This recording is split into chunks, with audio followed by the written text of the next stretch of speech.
Hello everyone, welcome back to the channel. We are going to start with question number 6 of exercise 9.2. So the question says, a circular park of radius 20 meter is situated in a colony. Three boys, Ankur, Syed and David, are sitting at equal distance on its boundary, each having a toy telephone in his hands to talk each other. Find the length of the string of each phone. तो देखो, main चीज हम बस वही देखेंगे, बीच में toy telephone उससे मतलब ही नहीं है. देखो तो रेडियस दे रखा है, ठीक है. रेडियस कितना है? 20 metre. Three boys Ankur Syed David sitting at equal distances. Boundary having telephone. Find the length of the string of each phone. ठीक है, तो ये चीज इंपॉर्टेंट है. रेडियस 20 मीटर का है और ये इक्वल डिस्टेंस पर है. अब देखो इक्वल डिस्टेंस, मान लो अंकुर बैठा है यहाँ पर, सही. इक्वल डिस्टेंस लेना है हमको, तो सैयद यहाँ पे होगा, डेविड यहाँ पर होगा. हम इसे ज्वाइन कर देंगे. अब तो ये इक्वल डिस्टेंस पे बैठे हैं, तो ये जो डिस्टेंस है ये इक्वल हो गया. यही तो बोल रहा है क्वेश्चन कि जो these three boys are sitting at equal distances. तो इसका और इसका जो डिस्टेंस होगा वो इक्वल होगा. इसका इक्वल होगा, इसका इक्वल होगा. तो इस सबका इक्वल है, तो इक्विलेटरल ट्राइंगल बन गया. अब हमें बताना है कि each having toy telephone, find the length of the string of each phone. अब इनके पास जो टॉय टेलीफोन है उसकी जो स्ट्रिंग है, देखो अगर यहाँ पे डेविड है और यहाँ अंकुर है, तो इसकी जो स्ट्रिंग होगी और इसकी जो स्ट्रिंग होगी और इनकी जो स्ट्रिंग होगी वो पूरी इक्वल होगी. तो हमें वही चीज निकालनी है. तो मान लो ये x है, तो ये भी x है, तो ये भी x है. ठीक है, इक्विलेटरल ट्राइंगल है. तो अब हमें ये x की वैल्यू फाइंड करनी है. तो अब हम कैसे फाइंड करेंगे, कैसे करेंगे? जहाँ पे दिमाग ब्लैंक गया वहां पे हम ट्राइंगल की कंस्ट्रक्शन करेंगे. ट्राइंगल तो पहले ही है, पर देखो कंस्ट्रक्शन हमेशा ट्राइंगल की जरूरी नहीं है, हम लाइन डाल के भी दे सकते हैं. ऐसे मैं बताती हूँ. देखो ऐसे 20 मीटर का रेडियस है. अब मैं क्या करूंगी, मैं रेडियस को ही ज्वाइन कर दूंगी. जो रेडियस है ना, कंस्ट्रक्शन हमेशा क्वेश्चन को देख के करनी है. क्वेश्चन में मुझे पहले ही गिवन है कि रेडियस जो है वो 20 है, गिवन है. तो मैं यही वाला काम करूंगी, रेडियस वाला. तो मुझे समझ तो आ नहीं रहा मैं कि इसको करूँ, इसको करूँ, इसको करूँ. रेडियस का वो तो कहीं पे भी ज्वाइन हो सकता है. तो इस ट्राइंगल के अंदर ही कुछ काम करते हैं. तो मैं ओ ए को ज्वाइन कर देती हूँ. चलो, इससे भी कुछ नहीं समझ आ रहा. ओ एस को कर देती हूँ. इससे एक ट्राइंगल मिल गया, लेकिन उससे भी ज्यादा कुछ हो नहीं सकता. तो मैं ओ डी को भी ज्वाइन कर दूंगी. अब यहां से मुझे क्या मिलता है कि ये हमारा इक्विलेटरल ट्राइंगल है, ए एस डी. एक सेकेंड, नहीं ऐसे नहीं है, यहीं तक है ये. हाँ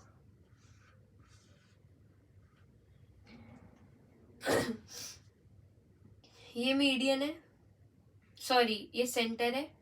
ठीक है, सर्कल, ये सर्कल का सेंटर ओ है. तो अब इसमें अगर मैं यहाँ पे यहाँ से ओ से एक परपेंडिकुलर डालूं, तो ये इसको बाइसेक्ट कर देगा, है ना भाई. थ्योरम है ना, perpendicular from centre bisects the chord. तो यहाँ से परपेंडिकुलर आए तो ये दोनों इक्वल हो जाएंगे. तो ये x/2 हो जाएगा, ये भी x/2 हो जाएगा, हाफ हो जाएगा इस पूरे का.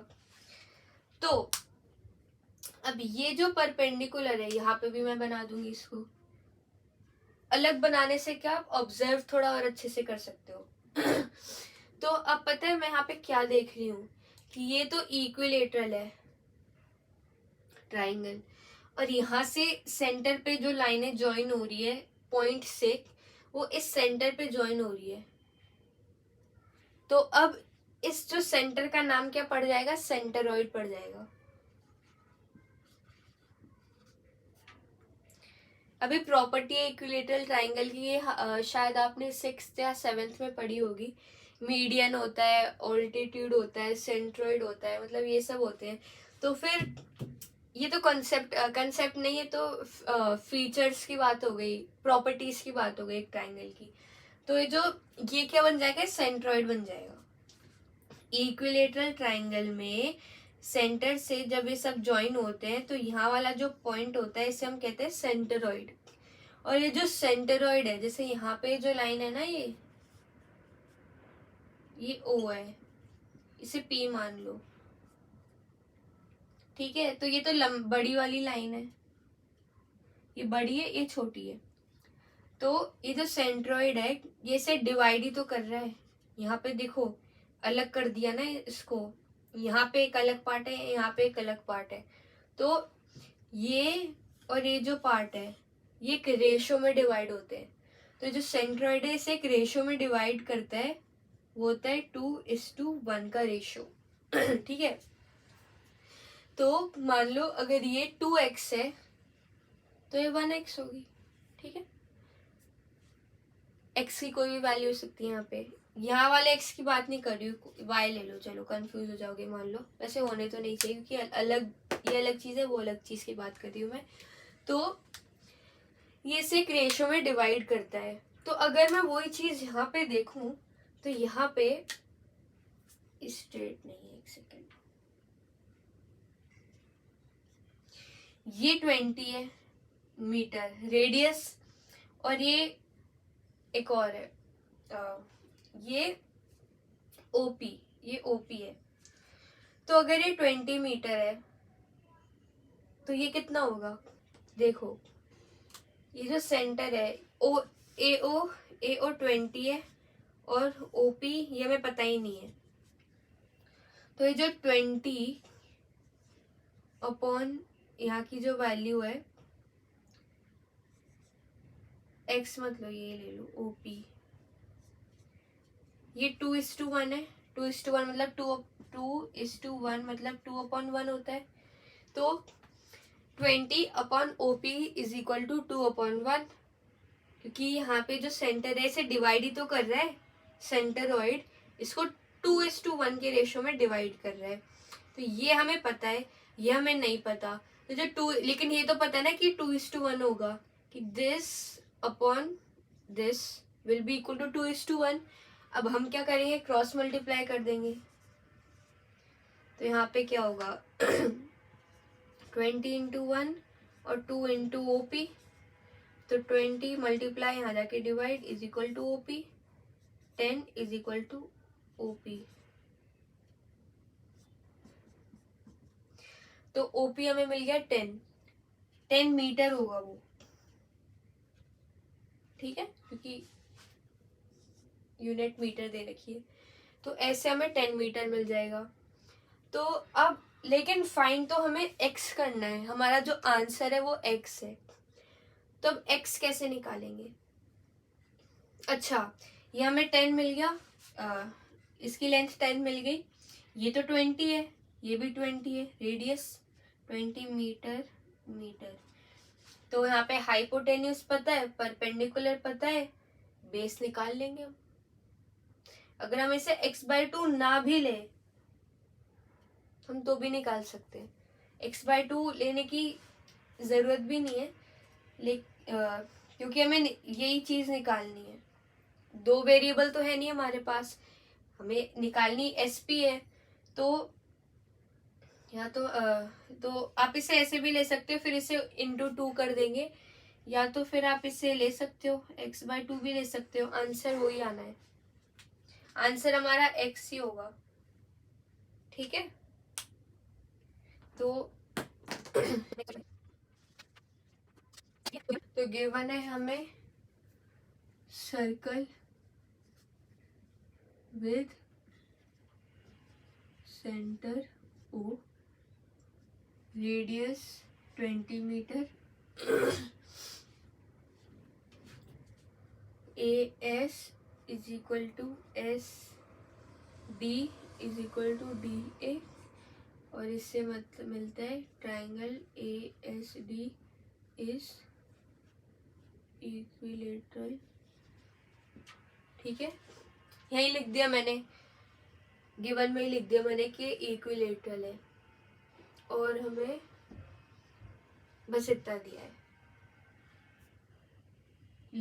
लेट भी हम कर लेते हैं, लेट लेंथ ऑफ, अब मैं यहाँ पे x/2 ले रही हूँ इसलिए मैं लेंथ ऑफ ईच स्ट्रिंग लिख रही हूँ, वरना वो तो मैं निकालनी थी इसलिए x लेने की जरूरत भी नहीं है। Each string be x metre. ठीक है, कंस्ट्रक्शन भी करी हमने।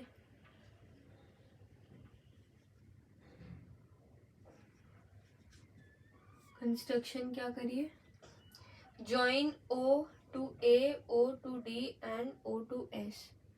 Join O to A, O to S, O to D. और यहाँ से क्या मिलता है, O A is equal to O S is equal to O D is equal to 20 metre radii. ये सारे रेडियाई हैं। ठीक है, ये कंस्ट्रक्शन से मिल गया।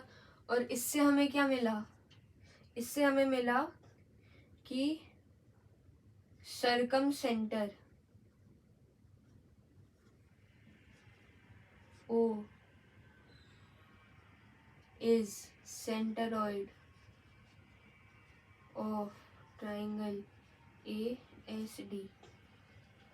और इससे हमें क्या मिला,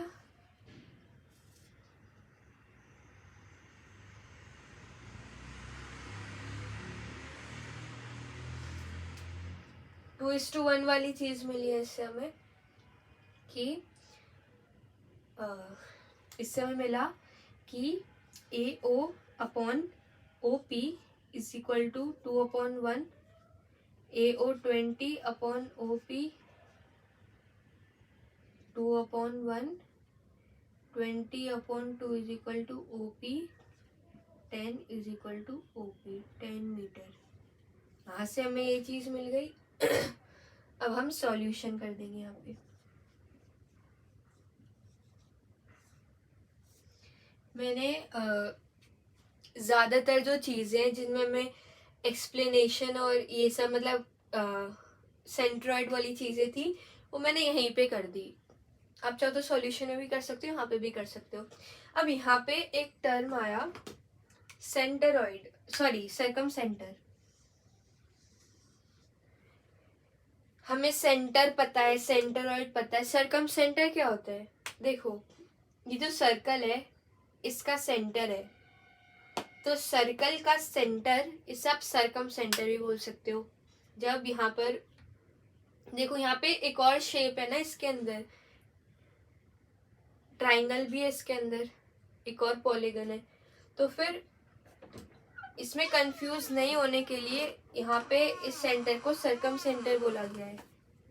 क्या हुआ, तो ये जो है ये सरकम सेंटर है, तो ये जो है ये सरकम सेंटर है इस सर्कल का। ठीक है, तो अब हम सॉल्यूशन करते हैं। थ्योरम लिख देंगे हम पहले, हम लिख देंगे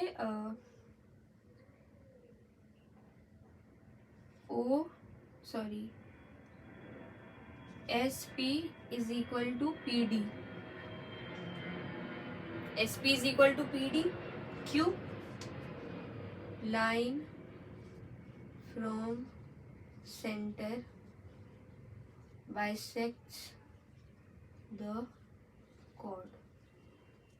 line perpendicular from center bisects the chord।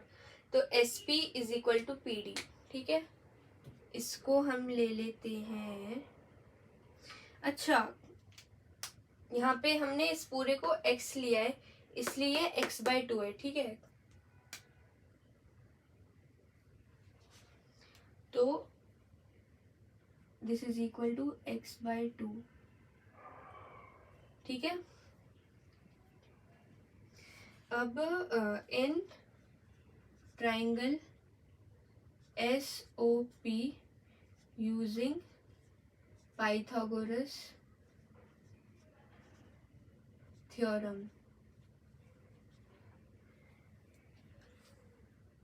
तो हाइपोटेन्यूज SO का square is equal to base का स्क्वायर प्लस परपेंडिकुलर का स्क्वायर, तो 20 का square is equal to SP, x/2 का स्क्वायर प्लस 10 का स्क्वायर, तो 400 is equal to x² plus 100, तो 400 minus 100 is equal to x², हाँ ठीक है, अपॉन 4, 300 इज इक्वल टू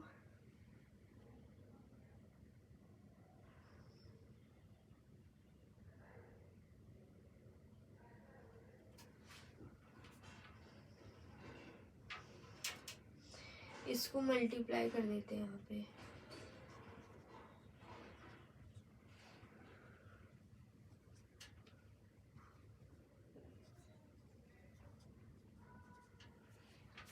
अब देखो 1200 का रूट 2, 2 ज़ा 4, 3 ज़ा 12, 2 इंटू 5, 2 इंटू 5, ये x है हमारा। अब देखो ये बाहर निकल जाएगा, ये बाहर निकल जाएगा, ये बाहर निकल जाएगा, तो 2 निकल गया, एक और 2 निकल गया, एक 5 निकल गया, अंदर 3 रह गया, 2 2 ज़ा 4, 5 ज़ा 20 √3, ये हमारा x हो गया। तो अगर आप इसको उससे भी करते SP लेके भी करते तो भी आपके पास सेम ही आता आंसर। उसमें क्या होता, आपके पास यहाँ पे ये वाली चीज़ नहीं रहती, 4 वाली चीज़ नहीं रहती, x की जगह SP का स्क्वायर होता, तो वो भी बता देती हूँ। तो वो यहाँ पे 300 इज इक्वल टू SP का स्क्वायर होता और √300 होता हमारा SP, और √300 3 5 ज़ा सॉरी 15 2 ज़ा 30 होता है, तो 2 इंटू 15 मतलब 3 इंटू 5 इंटू 2 इंटू 5 2 इंटू 5 10, ठीक है। तो 2 और एक 2 बाहर आ गया, 5, रुको इसमें देख थोड़ा क्लियर नहीं लिखा मैंने,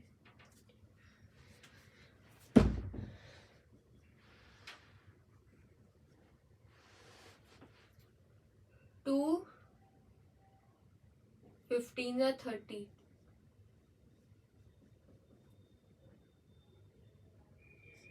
यहाँ पे क्या होगा 10 √30,